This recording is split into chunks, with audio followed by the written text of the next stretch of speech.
things to you that have never been done before. We the people tell the government what to do. It doesn't tell us. We the people are the driver. The government is the car. And we decide where it should go and by what route to do. We the people are free. And I hope we have once again reminded people that man is not free unless government is limited.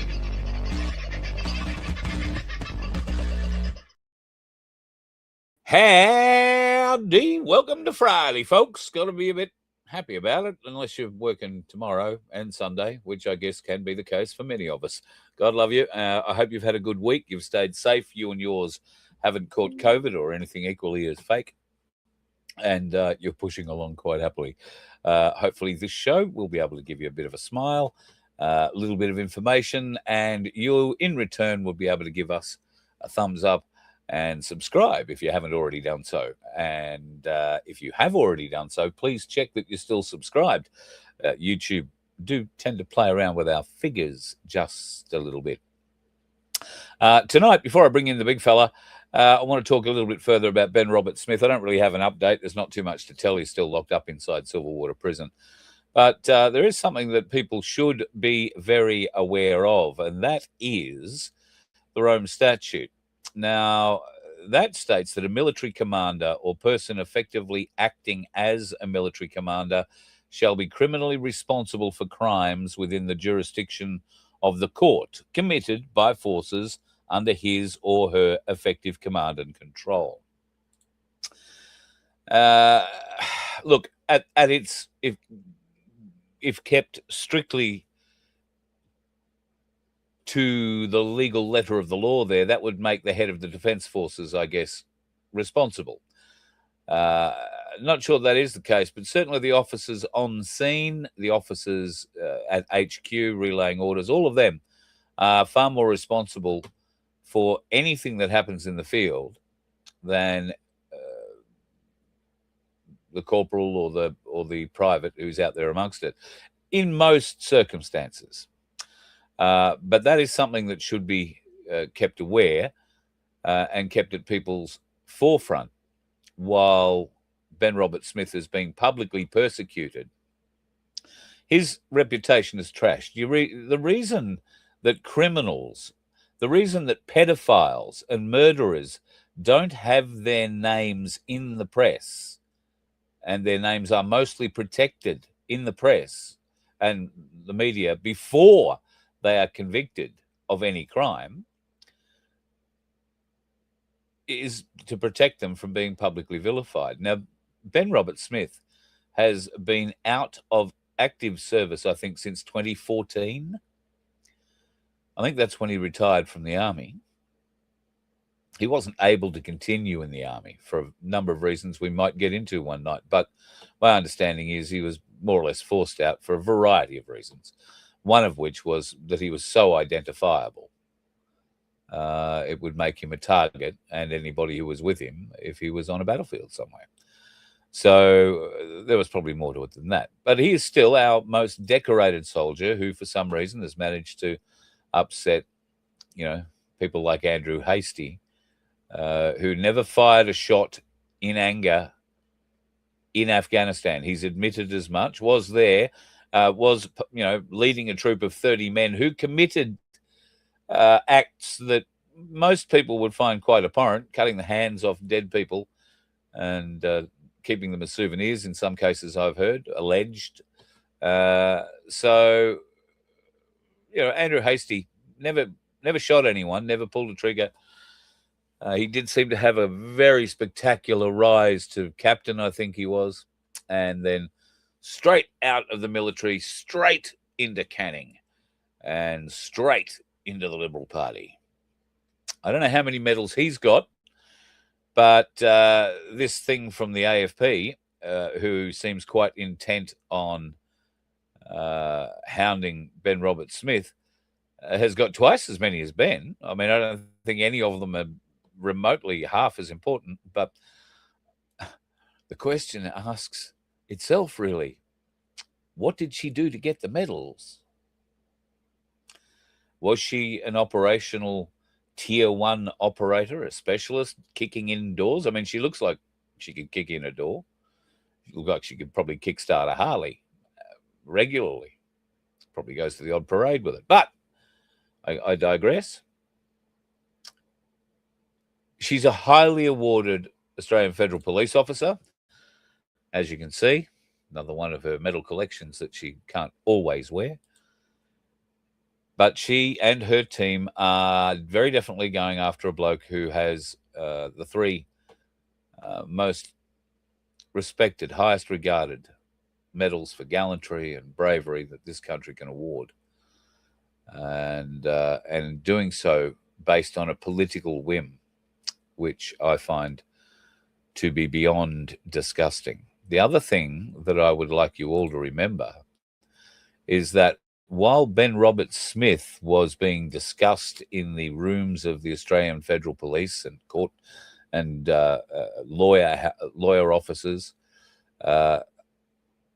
Tony Burke was having secret meetings to return the brides of ISIS. These women who chose terrorism over Australia and left, in some cases with their kids, in some cases they waited till they got there to have kids, and bring them back. 34, I think, was the last count. Pretty confident they're already back in the country, Tony. Any chance of that? At any rate, while the AFP were trying to figure out ways that they could arrest Ben Roberts-Smith in Sydney rather than Brisbane, because they don't want the case to be heard in any court in Brisbane. They want it to be heard in Canberra.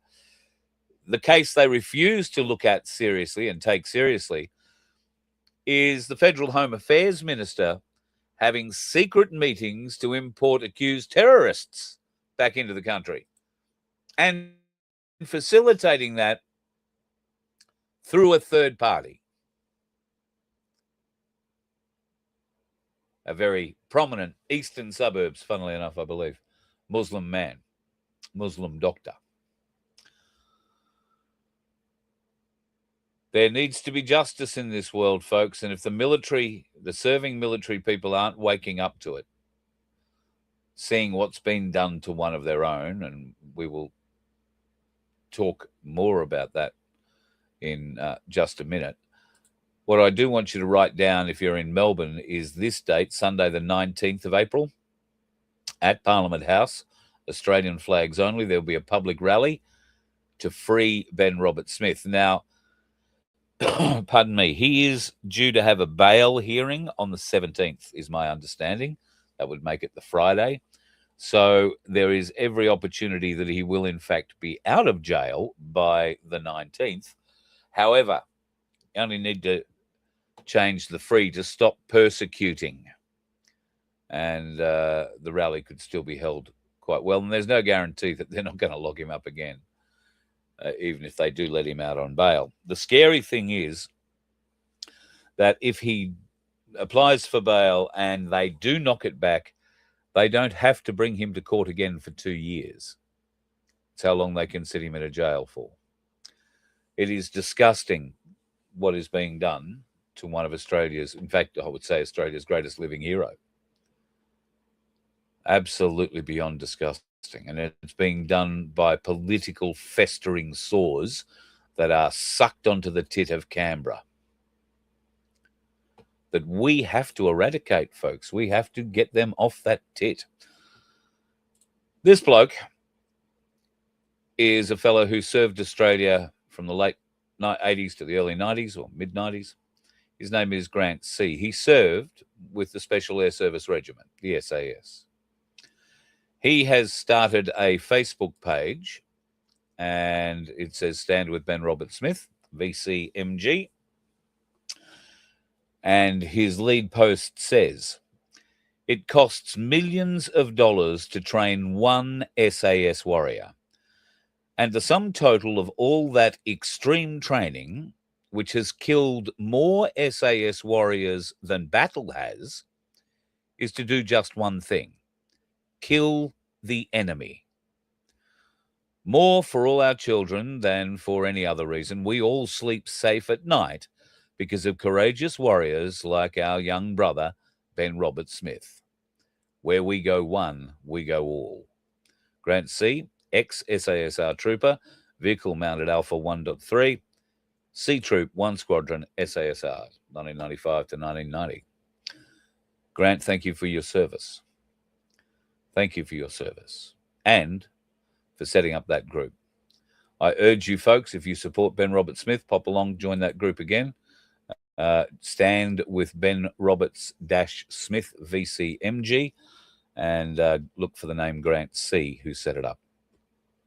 Always remember, folks, we lost over 40 members of our defense forces, and a great many of them were SAS, were sent home like this, unfortunately,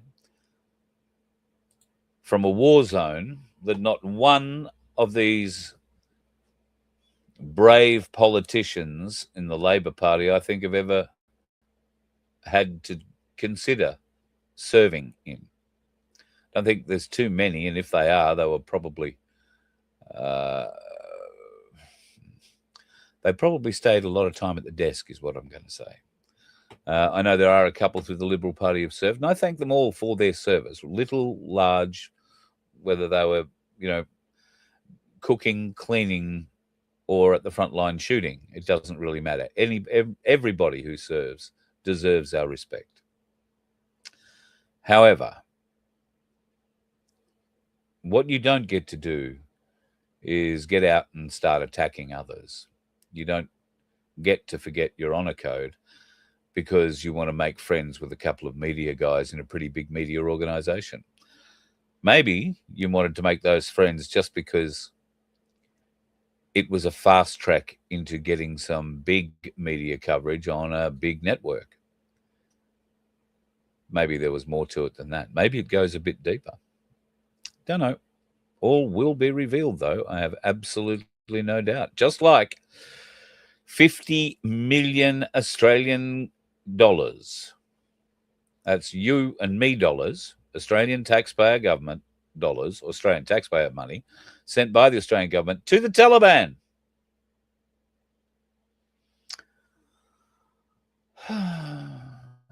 It makes me a bit sad. So, in the fact that it makes me a bit sad, I think it's about time we had somebody on who makes me a bit happy. Will you please make welcome for his regular Friday night appearance, the Waving Wonder. Hello, buddy. How are you? Hey, what do you mean makes you happy? I'm the one who picks on you all the time. Come on, get it right. I know. That sort of makes me happy. You're keeping me straight and in line. David McBride, absolutely right, Jenny. David McBride is still in jail. He's a whistleblower of note. And what they do with him, under the whistleblower protections, they put him in jail. These bastards will do anything, folks. They will do anything. So maybe it now needs to become a David McBride, Ben Robert Smith campaign. What do you think, Vinny? Oh, I'm sorry. Wash my face out with soap. Or slap my face, wash my mouth out with soap. Sorry, Vince. I mentioned it once. Got my words mixed up. I mentioned it once. I think I got away with it, but absolute. It's crazy times. I love how they do this just before Anzac. It's like, what are they trying to do here? Are they trying to destroy the memory of our fallen soldiers and the people who actually gave their lives so that we could have the freedoms that we don't have today? Yeah, that's right. Don't have today. I was right. Yeah, correct. It makes me sick. We train them. We put them over the war. Have a war with an enemy you can't tell who's the enemy and who's not, and then try and hold people accountable. Right? 17 years later. Yeah, there may be some stuff that's relative. There's a possibility. I mean, we will never know because we will never get the transparent account of what happened. Period. Nope. All right. They'll lock it away like they lock everything else away. This is the most transparent government we've ever had. Bullshit. So, yeah. Yeah. Well, evidence the 78-page report that I was talking about last night, where 78 pages are fully redacted. Yeah. Just 78 pages of black.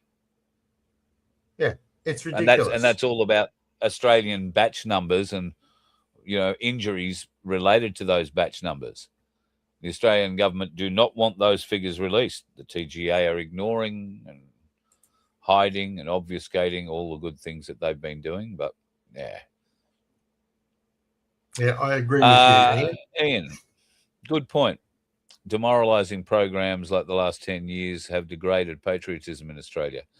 Yeah, I remember, as you will, Vince, I'm sure, Madam experienced the big uptake some years ago where Anzac Day parades, who for many years had been sparsely populated, all of a sudden became, rigue de jour, and everybody was there with a champagne breakfast, otherwise known as a gun barrel breakfast on Anzac Days. And but for those who didn't get invited to a gun barrel breakfast, then you did champagne and strawberries, or champagne and a barbecue with a bacon and egg roll in the park, or there was so much, and it wound up being a half day or longer celebration.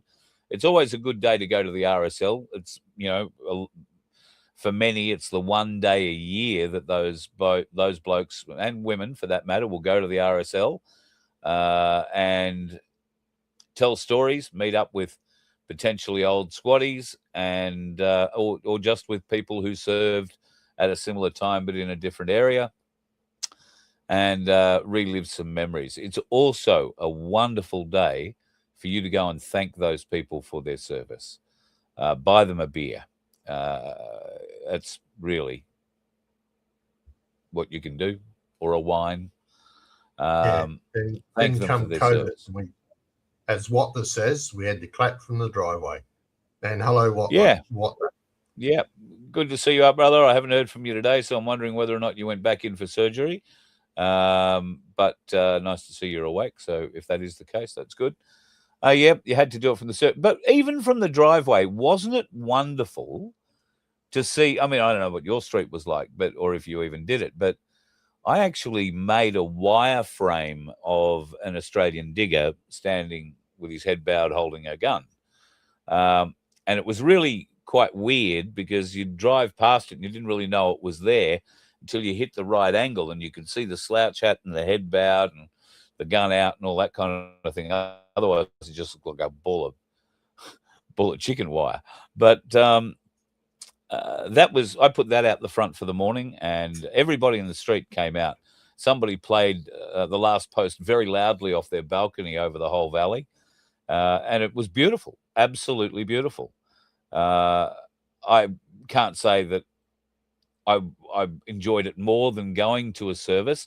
I've been lucky. I've been to the dawn service at the Shrine in Melbourne a number of times, and I've been to a variety of other dawn services on the Gold Coast, for instance, and small towns, big towns, medium-sized towns over the last career I've had in radio. So I've been lucky enough to see the crowds go from very little to very large, and now they're sort of falling back again.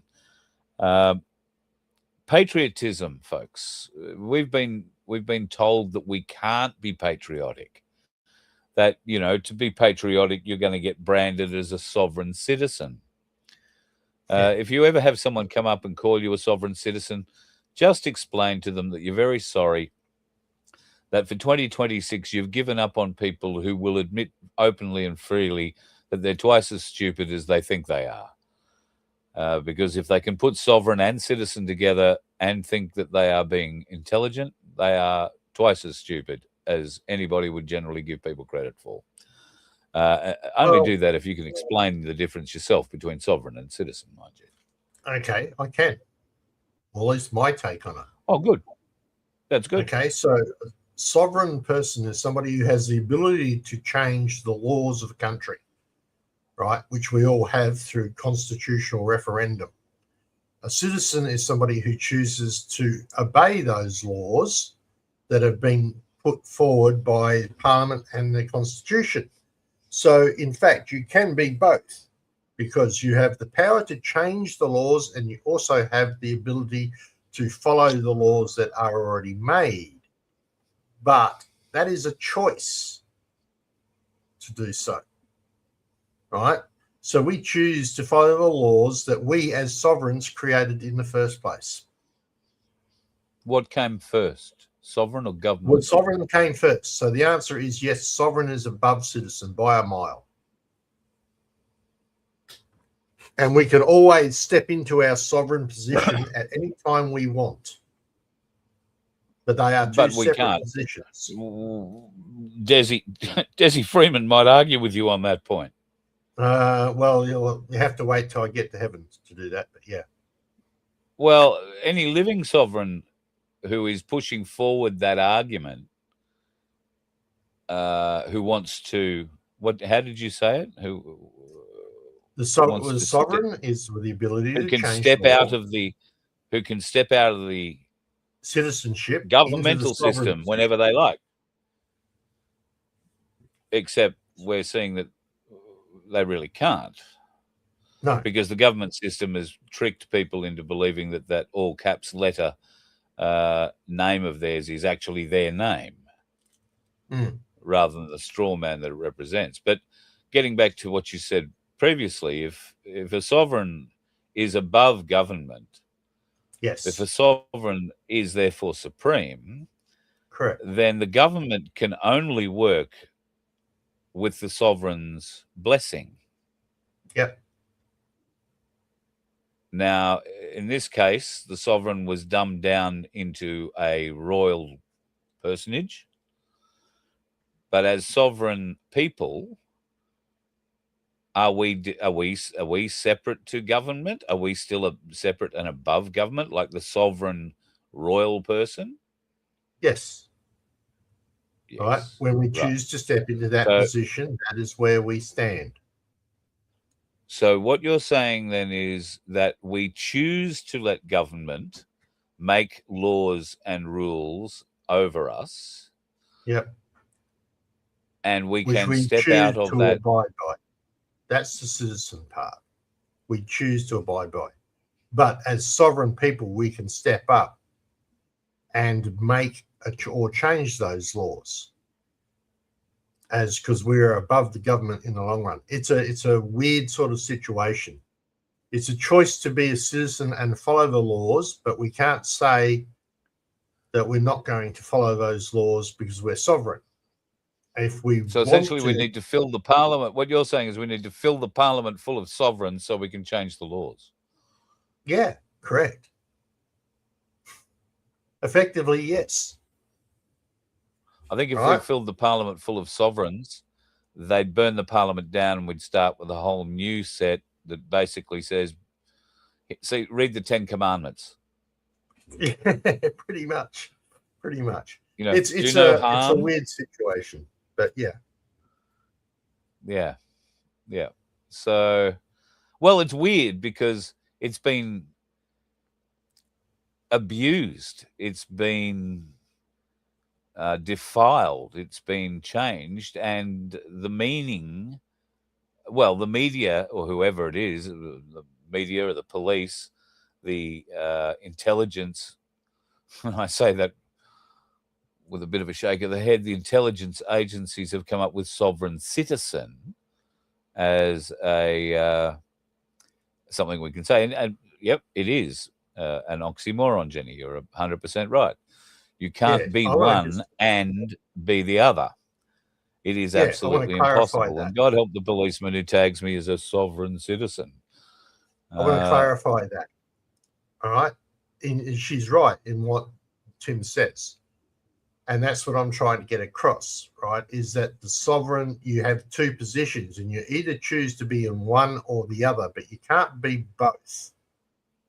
Right. So if you're choosing to be a citizen and obey the laws that you as a sovereign have helped implement, because that's our total power, right? We're saying as sovereign people, we give the government power to make laws. And as a citizen, we will obey those laws. If we don't obey those laws, we step out of our citizenship and we step back into our sovereign and we change those laws.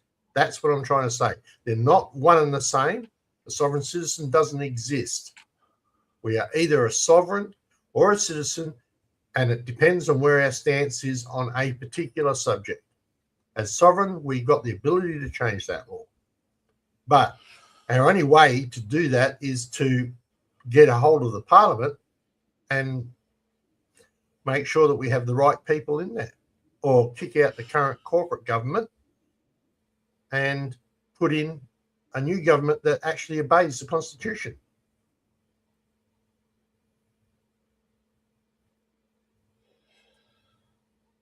At which point does the sovereign become a citizen in what you've just said? At which point, when we choose to basically obey the laws that have been created by the government, we are a citizen at that point while we're choosing to obey those laws. And most people do. By stating it that way, are good. By stating it that way, it indicates that sovereigns don't believe in the same laws that a citizen might believe in, which is completely erroneous and incorrect. In fact, the laws are much simpler under the sovereign way of doing things. Think of the 10 Commandments. If you live by the 10 Commandments, you will be pretty much right.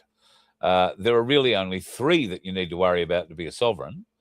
And if you live by those means or those statements, then you will not ever fall foul of the law as such. Now, if you do choose to murder somebody, if you choose to get drunk, get in your car, drive at 100 miles an hour and T-bone a family of 4 heading home after Christmas lunch one day, being a sovereign isn't going to assist you any more than being a citizen will. In fact, being a sovereign will be much harder on you than any citizen's court would be. Because under my understanding, at least, as a sovereign operating under sovereignty rules, if you survived, everything you have would be forfeit to the families that you hurt, to the people that you hurt. You would be indebted to repaying back their medical bills, their whatever. And if you killed people in that car accident, then you will be made responsible for it. That doesn't mean you'll go to, or that doesn't mean you're just going to have to pay a fine and walk away. You will go to jail. You know, if you've been irresponsible, then you are breaking essentially one of God's commandments, aren't you? Correct. Yeah. So if you're acting irresponsibly, if you're not thinking, if you are trying to impress a girl, if you are speeding to get yourself to a restaurant, you know, because you're hungry, some piss poor bloody excuse is what it will always boil down to. And you will never realize just how poor that piss poor excuse sounds until you're in the situation of, you know, surrounded by flashing lights and the law wanting to prosecute you their way. So people shouldn't be afraid of sovereignty as such. And if more people embraced sovereignty, the bastardry that goes on inside the Australian Parliament, which thankfully we are seeing so much of now that is so blatant, and we're going to talk about more of it here in just a minute. They are rushing through, like just before the break at Easter, they guillotine debate on 22 bills that affect the Australian people dramatically, some of them. They guillotine debate. That's the Australian Labor Party and the Greens banded together to gag debate on any of these bills that came through from the lower house, forced through by the Labor Greens alliance in the lower house. Gag all debate in the Senate and ramrod these things through. Now, if people embrace their sovereignty more, that'd be ended, because that group, those people who made that happen, would need to explain themselves. Yeah. To us, the people. Right. And they wouldn't be doing it in primetime news excerpts, that kind of thing. They'd be doing a lot more than that. But anyway, we'll get to. Actually, we may as well get to it now because it's all the flow. This is the new thing that we all need to be aware of. You need to contact your senator about this. The Australian Security Intelligence Organisation Amendment Bill number 2, 2025. It's had its second reading, went through in March, and it is now going to be fed back into the Australian Senate and will most likely be pushed through again in the coming weeks. Now, what it's going to do, what are the big changes? Well, it expands what ASIO can question people about.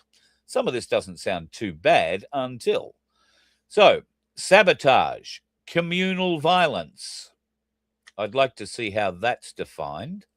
Attacks on defence systems. I'd like to see how that's defined. Threats to territorial and border integrity. Well, I like the sound of that, but do you think these people are going to investigate anybody who's letting through hundreds of thousands of immigrants into our country who aren't being security checked by ASIO in any way, shape, or form? And we are seeing evidence of radicalisation coming through these paths. So maybe they do need a little bit of help in those areas. It adjusts who can oversee questioning, that is, prescribed authorities. It adds reporting requirements to the Attorney General, who we all know we can rely on. And, cough splutter, it requires post-charge questioning to occur before a retired judge. Meaning one we've had enough time to feather the nest of appropriately to make sure we get appropriate outcomes. Mandates a future review of the Parliament Joint Committee on the Intelligence Security. It doesn't say when. What this is doing is actually removing what's called a sunset clause. These powers that they have had since the 9/11 days have always been temporary, and they were always going to be taken away, except they haven't been. It locks powers in that were originally only temporary after 9/11. It broadens the scope beyond terrorism into wider national security areas. Critics argue it weakens safeguards and oversight because they can keep you for 4 days and not tell anybody they got you. Supporters argue it reflects a more complex, modern threat environment. Some legal bodies have pushed to retain a sunset clause to strengthen oversight rather than make it the powers of management sort of decision. That sunset clause has to stay.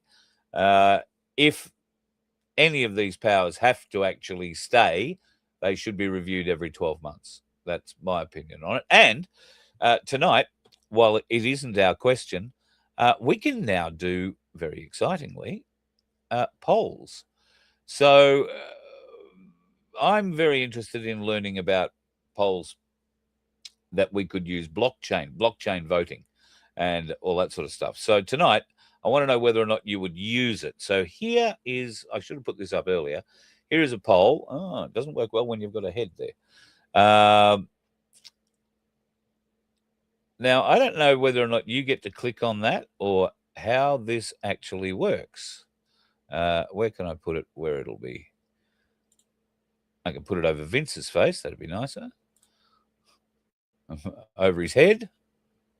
Put it over my head. There you go. I can duck out here.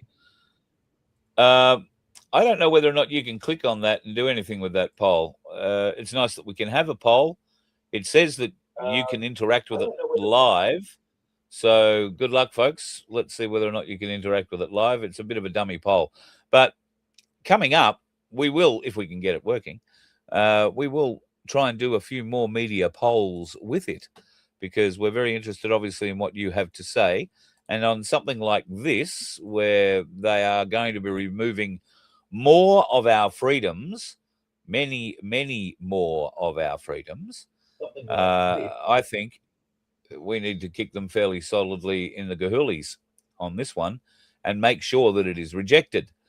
And the only way you're going to get that happening, oh, wow, look at that. Somebody voted. Was that you? Yeah, I'm just trying to figure out how. Oh, very good.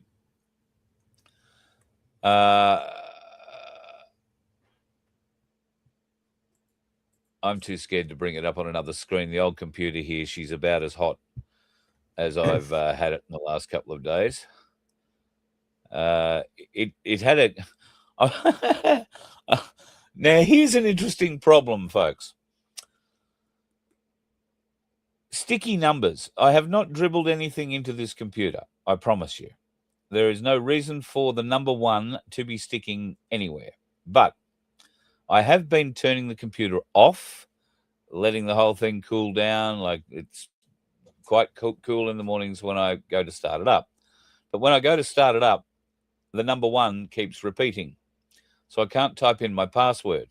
This morning, it took me 23 minutes to get it to stop repeating either the number 1 or the letter Q before it would let me eventually, after security restart, I managed to get through. Not game enough to turn it off again tonight. We'll see what happens. So at least we'll have the weekend to fix it, won't we, Vince? Oh, right. Okay. Well, I'll just magically pull the keyboard out via memory and influence and psychic capabilities. Okay. Indeed. Now, if anybody has any Masonic knowledge of what's happening in 2094, I'm all ears. This is out Bunbury Way in Western Australia. It is, well, it's a plaque. It's mounted nicely in a bit of rock, and I guess you can see all that for yourself. If I get a little closer to it, you will see that it has our all-seeing eye, the New World Infrastructure Commission, Australia's Project West, initiated 1829, location designated by Dr. Alexander Cole. And then we go down to the bottom part, and this is what's interesting. Just as these hills watch over this region, we shall watch over the world together. We will shelter this land for 2097. Did I read that right? Just as these hills watch over this region, we shall watch over the world. Together we will shelter this land for 2094. And if we go back to this one, it says West. So where would the New World Infrastructure Commission Australis Project East be? And when was it initiated? Anybody can help us with that. Please email me, carl@vofhq.com. Very interested to learn more about that, if at all possible. I think it would be very, very interesting. Now, Bowen. What's his name? Chris Bowen. What a complete turd and idiot of a human being. I mean, just... This is a man who's going to drive us into an early grave using renewables. Now, he has decided he's not going to talk to Channel 7 anymore because Liam Bartlett from the Spotlight program caught him out today in or a couple of days ago in an interview saying, well, you won't talk to us, so I've had to come to your pompous little pressers. You've knocked back, I think it was 13 emails, haven't bothered replying to, so you're hiding. He didn't like that, so now Chris Bowen doesn't talk to Channel 7 anymore. Ho-hum. I think he probably thinks that's a boast. But Bowen has provided an update on our fuel status. Urge you to take part in the poll, folks. Just click the one you like. And it's not really a serious poll, just to see if it works. All right, so today, bear with me here, the fuel status of the country. Today in New South Wales, we have fewer than 100 service stations without diesel. That's 97 service stations out of 2,400 service stations that we have in New South Wales. That's 4% of service stations without diesel. 19 without any form of fuel whatsoever. 19 out of 2,400 without any form of fuel whatsoever. In Victoria, 41 with no diesel and 27 with no unleaded petrol. In Queensland, 28 with no diesel, 19 with no unleaded fuel. In South Australia, 9 with no diesel, 8 with no unleaded. In Western Australia, 7 with no diesel and 17 without any unleaded. In Tasmania, 6 with no diesel, 5 with no unleaded. And in the Northern Territory, 4 with no diesel, 2 with no unleaded. And the ACT has absolutely no outages, as you would expect, whatsoever. That brings us to these totals. 192 service stations across Australia out of, wait for this number, 7,940. So 192 stations across Australia out of 7,940 are without diesel. That's 2.4% of the service stations. 192 out of 7,940. Question. Why are the fuel prices so high then? I don't understand. If the shortages are so few and far between, why are the fuel prices going mad? He came out today, said we've got close to 40 days worth of fuel in the tanks, or promised to us coming on the boats. We all know how that works. But the Prime Minister is currently over in Singapore trying to buy friendship with our liquid natural gas, and he's trying to buy that friendship using our gas to maintain a diesel, petrol, and more particularly, or just as particularly, a jet fuel service to Australia, supply service to Australia.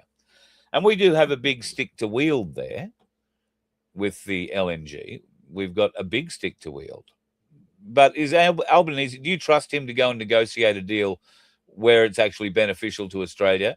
He's likely to say, oh, look, you keep the boats coming. We'll just send you the gas. We'll just send you the gas. You don't have to pay for it. Just make sure the boats come. You know? That's the kind of idiot. That's the current reserves. That's what's currently in the tanks.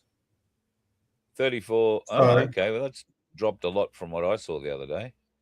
Yeah, well, it's still 26 days for diesel, 34 for petrol.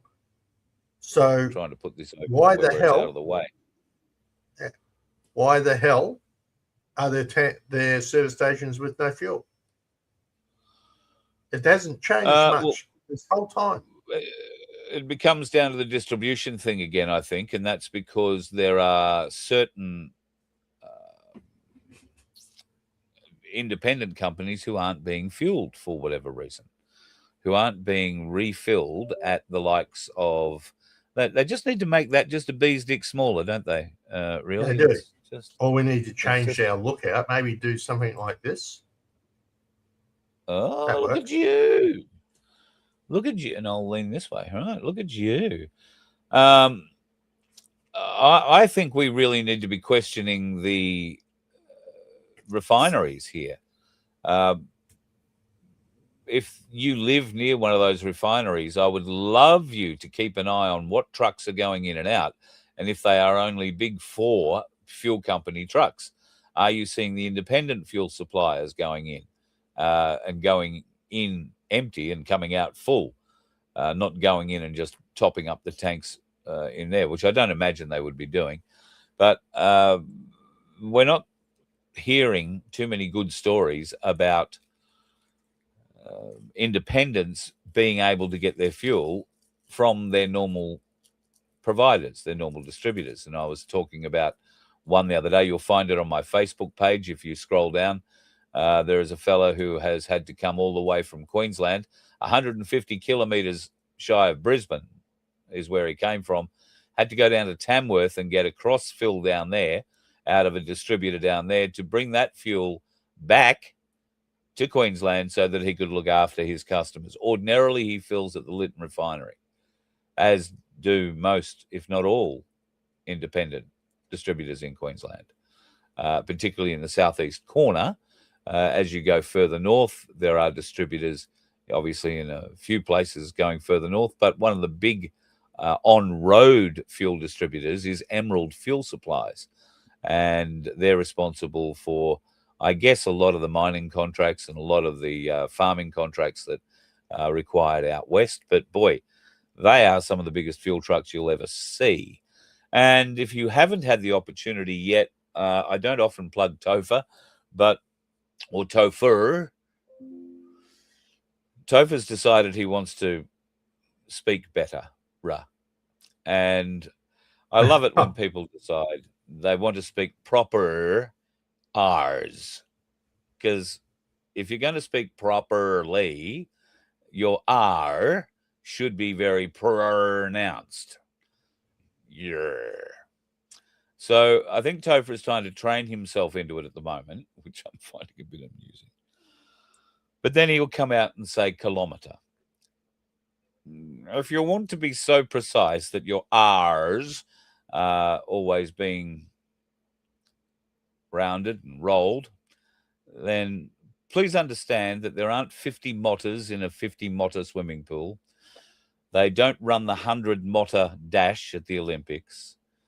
My bus isn't 10 motters long. There are not 1,000 motters in a kilometre. There are 1,000 meters in a kilometre. So before we start getting our R's right, can we get kilometre right? I mean, yeah, well, if we're going to be this place, it's the same as over Victorian/South Australian. Victoria, they say grant. In South Australia, they say grant. Yes. So 100%. All right, it's just Australia, right? Who cares? I mean, most people nowadays are having trouble working out accents anyway, because we've got so much communication from all over the world. Everything seems to blend together now. True. Anyway, I didn't want that just to be a slap at Topher. I didn't mean it to be a slap at Topher. It's just a bit of fun, because I always find people. I used to work with a radio announcer who started doing that, and we were in a fairly big country town in Victoria, and every time he went to the phones live, people would just abuse him for playing with his R. You want to be an American, mate? I just want to be an American for your R. And people would just ring up and have R conversations with him. You're just leaving yourself open for ridicule. That's all I'm saying. That brings us back to R for a ship cruise that's coming up very shortly. Tony, yes, indeed. I have ordered your shirt. Oh, yes, the shirts have been ordered, and we think, have enough. Fingers crossed. If we don't, you will get a shirt. You just have to take the one off my back, I guess. And I want a picture of that. I was talking about Topher and what he was talking about today, and he's done some maths. So I defer to Topher when it comes to maths. He's very much better at numbers than I am, but those maths numbers bear out what I said here in this show. Oh God, must be 2 years ago or more. That our power grid is not strong enough, able enough, or in any way a fit state enough to be able to charge up multiple cars at multiple charging points at, say, a BP service station or a Shell or wherever you go and do these things. It might be able to supply enough power for two of them at a time, but if you plug another 3 in, then all cars' chargeability level extends. They don't all get fed 240-volt power straight out of the grid, which they then convert into your car.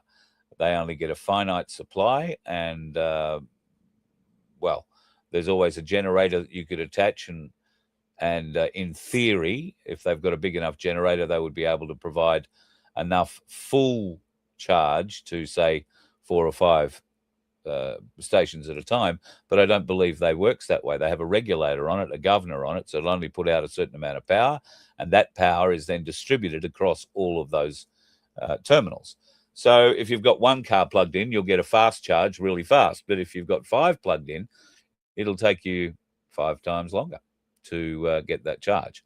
And the only way to upgrade those sorts of facilities are to upgrade the power lines, which are this wide, to something that's this wide and carries a whole heap more power.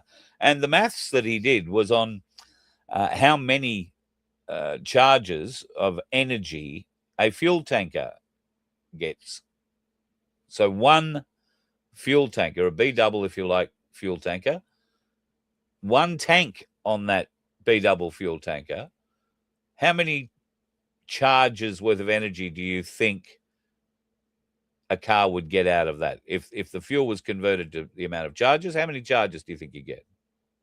It's 500 kilowatts, I think he said, of energy. Well, that's going to be totally dependent on what's charging off of it, isn't it? So what type of car and how many kilowatts it takes. I guess, and now you're getting very technical.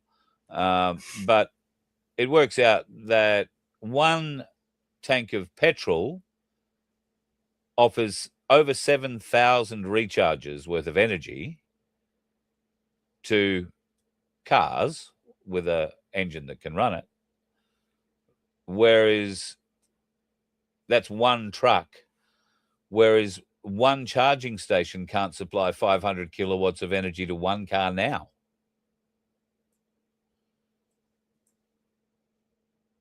Not without being plugged in for a very extended period of time.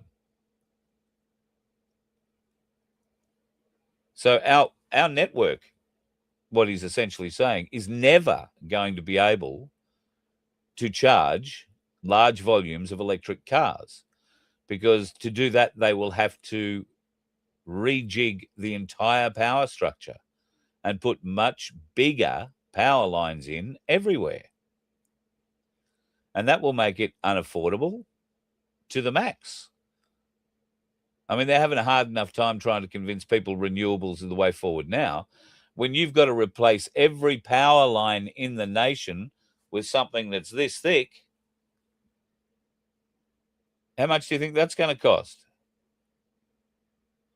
So I don't think that's going to go down terribly well. How much CO2 is going to be emitted by all the engines used to get that copper out of the ground to make that cable? Oh, yeah. Oh, there is so many stupid things about this green renewables argument. And, you know, that absolute tool of a moron of a human being, that prick Bowen, I mean, they had to put him in charge of something, I suppose, because he was able to get re-elected. But he must be the biggest problem that the Labor Party are seeing at the moment, because God knows they're not very good at seeing all the problems. They might see him as the biggest one at the moment, one they can hang out to dry eventually. And can't happen soon enough for mine. The whole battery waste pile is not recyclable. Well, you want to know the other funny thing? I don't know if you're in Queensland or not, but the Queensland government has been ploughing money into a recyclable company here for the last, I want to say, 10 years or so. They went bust the other day, owing $293 million. Who said there's no money in recycling, folks? Well, if the government are running it, there's definitely no money in recycling. Well, I don't know that the government were running it. I might be overspeaking it a little bit. But I do believe that the government has certainly ploughed a lot of funding into it. In the last couple of years, they have ploughed in probably close to $50-odd million. And the market apparently is just not what it used to be. The market, the actual quotes, and I'm sort of paraphrasing, the reason for the failure is the markets that were expected to open once the production of the recyclable product became available didn't open. They never materialized. Thank you, AJ. The Pipe Master returns. You are a legend. Thank you, brother. Yeah, so how interesting is that? Curiouser and curiouser. Well, while we're getting towards the end of the show, and because both you and I are so forgetful all the time, right? Yeah. I just want to put out the fact that, guys, we've ordered the T-shirts for the cruise, which has pretty much drained the coffers. So with that, we're paying for those. That's why. Sorry? We're paying for the we're paying Yeah, for we're the paying t-shirts. for the That's shirts for the cruise. That's our present that's for sort coming. of reason. So it's not, Yeah. This isn't a guilt thing. No, but I'm going to make it a guilt thing. No, I'm not. Sorry, I'm kidding. For the guys who are spending money on a cruise, and welcome to that, that's fine. But for everybody else who was unable to make that, we would appreciate it if you would like to donate to the Voice of Freedom, and I'll put a link up in the chat there, or go to our merch store and look at what we have available. There's another couple of cups to be going up soon, and I'm currently investigating new hoodies, right? I'm trying to find a decent quality hoodie, and they'll have the FBN symbol on the back, the wonderful wedge-tailed eagle, and the other one will also have the Voice of Freedom symbol on the back. I'm just not sure whether I want to put his ugly mug on it or just use the straight Voice of Freedom one that's currently in the background at the moment. Haven't made that decision. I notice I got a smile out of him though. No, works either way for me. I don't mind. So either I'm just way, having a look at our poll results. Our poll results so far, let's call it 39%. 39, 30, 30, 30. Well, let's call it 33% of the vote is yes, we should be using blockchain. 17%, which is one vote, said no, we shouldn't. 3 people did say yes, the public should. The public vote should count the most.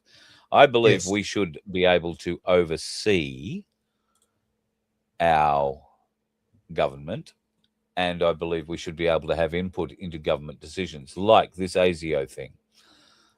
We should be able to submit in an app a blockchain-guarded, secure format.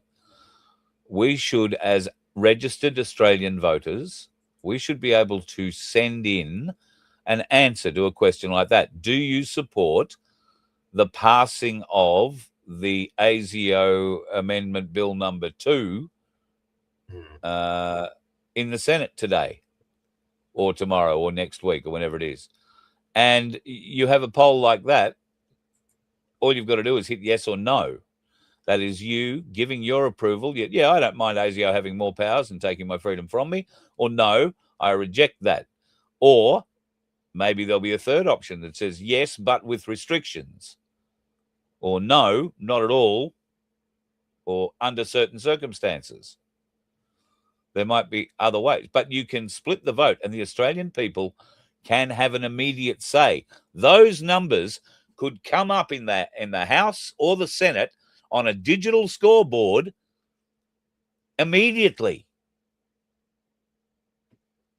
It could be a live link into the Senate and into the House. You want a pub test? There's your pub test. Do not make shit laws while the people are watching. And you might all of a sudden find a whole heap more people are watching Question Time. A whole heap more people are paying a lot more interest in what's going on in the Senate, keeping the bastards honest. And if you have a live interaction point like that, a fully secure blockchain voting system, I think we're on our way to a pretty good future if we can make that happen. Oh, Vincenzo has disappeared off the face of the earth just as I was about to say goodnight to him. That makes it very difficult. It looks like his camera has died, which is all a bit weird because when his camera dies, everything else dies. So we might take it at that as a bit of a hint, maybe. Thank you very much. Oh, no, he's back. There he is. Yeah, sorry, knock on the door. Oh, Jim. Thank you very much, Jim. I have heard what's going on in Ireland in various different ways. In fact, I've got a little video from a mother whose son is locked up currently in the Castlereagh prison because he refuses to call one of his students. This guy's a teacher. He refuses to use the they, them pronouns. And his mother and sister, I think it was, went to visit him in the prison only in the last few days, and they were locked up themselves, dragged away in a police van themselves. Mum is a very vocal lady. So, yeah, lovely. But thank you, Jim. Really appreciate you throwing that donation into us. That's wonderful. And I will look deeper into the farmers and the contractors. I know that they're so good at doing it, shutting down the country. I wish ours were. I really wish ours were. But ours, for whatever reason, seem to be otherwise distracted or unable for whatever reason. I don't understand why. Keep an eye on the price of silver and gold, folks. Gold seems to be going up. Oil's coming down. Silver is on the way up too. Last time I looked, I haven't had the trader out today, but I did early this morning. It was on the way up. So keep an eye out over the weekend. I'm hearing there's going to be some very interesting things coming. Thank you, Aussie Sue. God love you. And don't forget, folks, please like and subscribe. There's something I haven't done tonight, which I think was expected to be done, but we got a bit on. Rachel and Tony, I told you about, have done a healing session. Now, Rachel has sent me, she said, a paragraph she'd asked me to read. That paragraph extends to 2 pages. So if you're interested in being involved in this healing session that we're going to do once a month, then please check out the Voice of Freedom website, vofhq.com. Vince will upload it there. I have emailed it to him. It's just a Word document at the moment. And at some stage over the weekend, I will record it and put it up as a video so that you can see it. But it's just an explainer as to what Rachel does, how she's doing what she does in league with what Tony does. And I must say, we've had nothing but good reports about it from those people involved, including Walter, who seems to feel, and I'm sure he's 100% right, getting great benefit from the energies that are directed towards healing. And he's got, let's face it, a fair bit of healing. I've saved you the video he sent me of his toes, although it is 7:30 at night my time.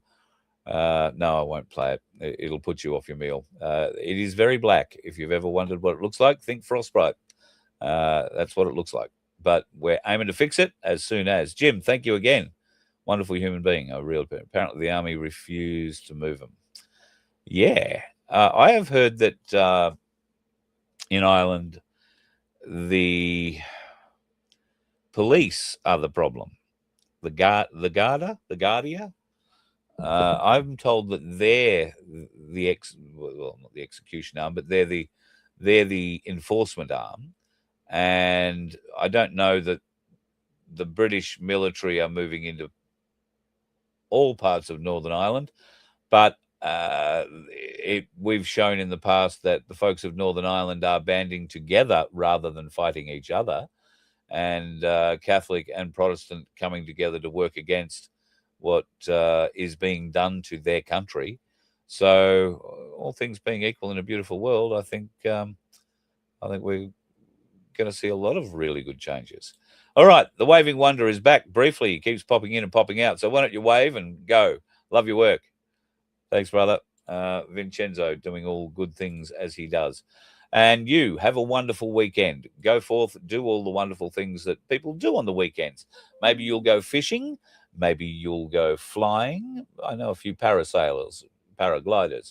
I'd like to be one day. Yes, probably got to lose a kilo or 3 beforehand. Thanks for the thoughts. Whatever you're doing this weekend, folks, be safe, be happy, do it with friends, do it with family, do it with a smile, and always watch out for those dickheads on the road. Love you lots. You let one ant stand up to us, then they all might stand up. Those puny little ants outnumber us 100 to 1. And if they ever figure that out, there goes our way of life. It's not about food. It's about keeping those ants in line. That's why we're going back. Does anybody else want to stay? Let's rock!